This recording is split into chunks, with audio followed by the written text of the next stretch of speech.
Kita tayo mamaya. Sige.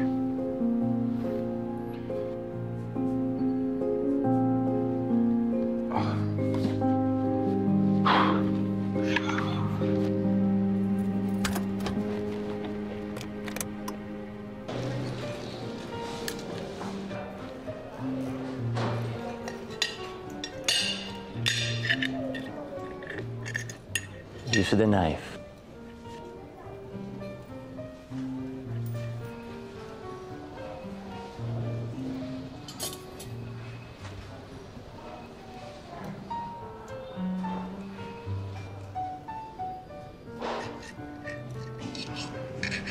Pwede ba ka lumabas bukas? Saan ka na naman pupunta? Magkikita lang kami ni Andrea. Akala ko ba nakita na kayo kanina?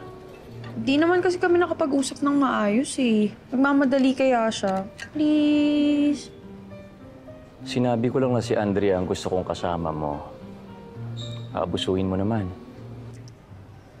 Sorry. Sa bahay ka lang. Gagamitin kong driver buong araw bukas. Ayokong umaalis ka ng bahay na hindi ka hinahatid ni Celso. Hana. Yes, Daddy.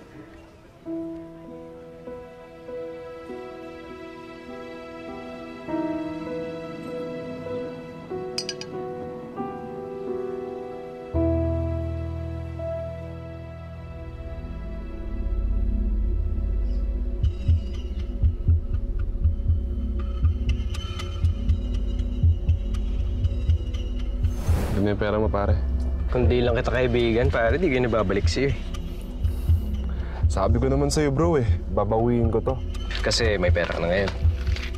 May nagbayad lang na kliyente, bro. Yung binigay ko ba sa'yo? Hindi, no? Tsaka, iba to, bro. Dami kong source of income eh. Sabi mo eh. Pero basta bro, pag nangailangan ka ulit, sabihin mo lang ako.